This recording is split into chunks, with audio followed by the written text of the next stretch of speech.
दोस्तों आज की इस कहानी में एक पत्नी को एक डॉक्टर साहब के पास रहने वाले एक कंपाउंडर होता है, उस कंपाउंडर से प्यार हो जाता है। इसके पश्चात उसकी जो पत्नी होती है वो अपने ही पति को मौत के घाट उतरवा देते हैं। हेलो नमस्कार साथियों, मैं केशव सैनी आपके सामने एक नई स्टोरी लेकर आया हूँ। दोस्तों आज की जो कहानी है वो है उन्नाव की। उत्तर प्रदेश में एक ज़िला पड़ता है उन्नाव, और उस ज़िले में एक थाना पड़ता है मोरावा, और उस थाना क्षेत्र में एक गांव पड़ता है दर्गपालगंज। उस गांव का रहने वाला एक व्यक्ति होता है, जिस व्यक्ति का नाम होता है बीचेलाल। दोस्तों बीचेलाल होते हैं, उनकी आयु लगभग 33 या 35 साल के लगभग में होती है। दोस्तों इनके जो पिताजी होते हैं, इनके पिताजी का नाम बिधा होता है। दोस्तों जो बेचे होते हैं, जो बीचेलाल होते हैं, वो पेंटर का काम क्या करते थे। तो इसी कारणवश जो बीचेलाल होते हैं वो अक्सर घर से बाहर ही रहा करते थे, क्योंकि दोस्तों वो एक पेंटर होते हैं। जो पेंटर का काम होता है वो मकानों पर पेंट करना, इसी तरह का किसी चीज़ पर भी पेंट करना, तो उनका अक्सर घर से बाहर रहने का काम होता था। दोस्तों इस घटना से लगभग 17 या 18 साल पहले जो बेचेलाल होते हैं उनकी एक लड़की होती है जिसका नाम होता है रेखा। रेखा के साथ शादी होती है। शादी होने के पश्चात 2 बच्चे होते हैं और सब कुछ ठीक चल रहा होता है। दोस्तों इस घटना से लगभग 3 साल पहले उनकी जो पत्नी होती है जिसका नाम होता है रेखा, वो अपने गाँव से लगभग 1.5 किलोमीटर दूरी पर एक सई नदी पड़ती है, और उसकी दूसरी तरफ एक डॉक्टर साहब रहा करते थे। उनके पास एक कंपाउंडर रहा करता था जिसका नाम होता है संजय। दोस्तों जो संजय होता है वो एक ज़िला पड़ता है रायबरेली, और उस ज़िले में एक थाना पड़ता है बछरावा, और उस थाना क्षेत्र में एक गांव पड़ता है सुदौली। उस गांव का रहने वाला होता है। दोस्तों वो उनके पास कंपाउंडर या कह सकते हैं वो डॉक्टरी सीख रहा होता है। दोस्तों जो रेखा होती है वो वहाँ पर दवाई लेने के लिए अक्सर जाया करती थी।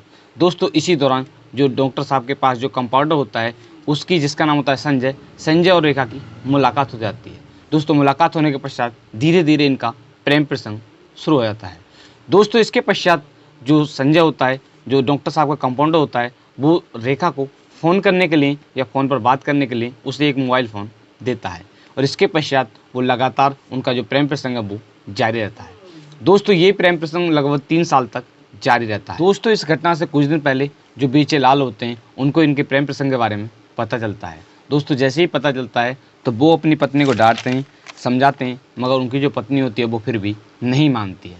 दोस्तों इस घटना से लगभग 14 या 15 दिन पहले जो बीचेलाल होते हैं वो पेंटर का काम करने के लिए बाराबंकी में चले जाते हैं।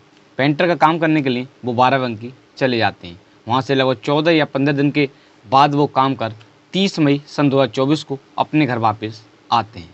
दोस्तों इस बीच 14-15 दिनों में उनकी जो पत्नी होती है उसका प्रेमी के साथ फिर भी लगातार जो संबंध होता है, जो फ़ोन पर बात किया करती थी, वो जारी रहता है।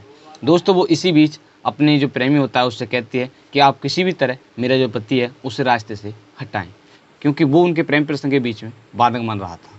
दोस्तों वो उसकी बात मान लेता है और इसके पश्चात प्लान बनाने लगता है। अब 30 मई को जो बेचेलाल होते हैं वो अपने घर पर आ जाते हैं, और इसके पश्चात 31 मई सन 2024 की शाम लगभग 7 बजे का समय होता है। जो बेचेलाल होते हैं वो दारू पीकर अपने घर आते हैं। आने के पश्चात रात के समय खाना खाते हैं, और खाना खाने के पश्चात सो जाते हैं। इसके पश्चात उनकी जो पत्नी होती है जिसका नाम होता है रेखा, वो अपने प्रेमी को फ़ोन करती है और कहती है कि आज मौका है, मेरे जो पति हैं उन्होंने शराब पी रखी है, और मेरे जो ससुर हैं वो खेत पर हैं, और जो देवर हैं वो भी घर पर नहीं हैं। आज मौका है, आप आ जाएं। दोस्तों उसका जो प्रेमी होता है वो उसकी बात मान लेता है, और इसके पश्चात वो एक फरसा लेकर रात के लगभग 1 या 2 बजे का समय होता है वो आ जाता है। आने के पश्चात वो सबसे पहले उनकी जो पत्नी होती है वो दोनों मिलकर पहले जो बेचेलाल होते हैं उनके मुँह में खपड़ा ठूंसते हैं। इसके पश्चात उनकी जो पत्नी होती है वो उनके हाथ पकड़ती है, और इसके पश्चात उसका जो प्रेमी होता है वो उसकी गर्दन पर लगभग 4 या 3 बार वार करता है, जिससे उसकी मौत हो जाती है। मौत होने के पश्चात जो संजय होता है वो वहाँ से फरार हो जाता है। जो उनकी पत्नी होती है वो वहाँ पर सो जाती है। दोस्तों इसके पश्चात सुबह के लगभग 5 या 6 बजे का समय होता है। वो बहाने बनाने लगती है, या कह सकते हैं वो रोने लगती है। अब जैसे ही रोने लगती है जो शोर है वो अड़ोस पड़ोस तक जाता है, तो अड़ोस पड़ोस के जो लोग होते हैं वो सोचते हैं कि इनके घर में क्या हो गया जो रो रही है। वो वहाँ पर जाकर देखते हैं जो बेचेलाल होता है वो वहाँ पर मृत पड़ा हुआ होता है। दोस्तों इसके पश्चात जो लोग होते हैं वो एक थाना पड़ता है मोरवा, उस थाने की पुलिस को सूचना देते हैं। सूचना मिलने के पश्चात जो पुलिस होती है वो आ जाती है। दोस्तों जो पुलिस होती है, जो डॉग एक्सपर्ट की टीम होती है उसको भी फ़ोन कर देते हैं, वो टीम भी वहाँ पर पहुँच जाती है। पहुँचने के पश्चात जो पुलिस होती है वो उसके सबको बरामद कर लेती है और बरामद करने के पश्चात पोस्टमार्टम के लिए भेज देती है। इसके पश्चात जो पुलिस होती है, जो मृतक की पत्नी होती है, जो उसके परिवार वाले होते हैं, उनसे पूछताछ करती है। पूछताछ के दौरान जो मृतक के पिता होते हैं, जिसका नाम होता है बिदा, वो बताते हैं कि उनकी अज्ञात लोगों ने, उनका जो बेटा है उसकी अज्ञात लोगों ने हत्या की है। दोस्तों जो पुलिस होती है वो अज्ञात लोगों के खिलाफ रिपोर्ट दर्ज कर जाँच करना शुरू कर देती है और वो बताते हैं कि उस घटना वाले दिन जो उनकी पत्नी होती है वही घर पर होती है और जो बच्चे हैं बच्चे घर पर होते हैं। ना ही मेरा जो लड़का है दूसरा वो घर पर था और ना ही मैं खेत पर था।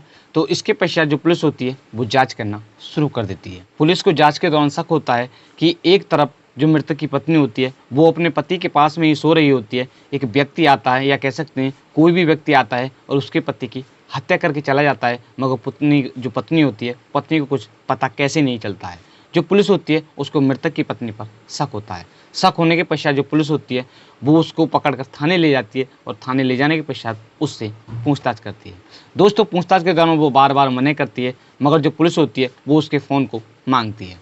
फ़ोन लेने के पश्चात वो उसकी कॉल डिटेल चेक करती है तो उसमें पता चलता है कि घटना वाले दिन उसकी एक लड़के के साथ, एक व्यक्ति के साथ बात होती है। जो पुलिस होती है वो उसके नंबर लेती है, उसकी लोकेशन चेक करती है तो पता चलता है कि घटना वाली रात उस व्यक्ति की लोकेशन उनके घर की होती है।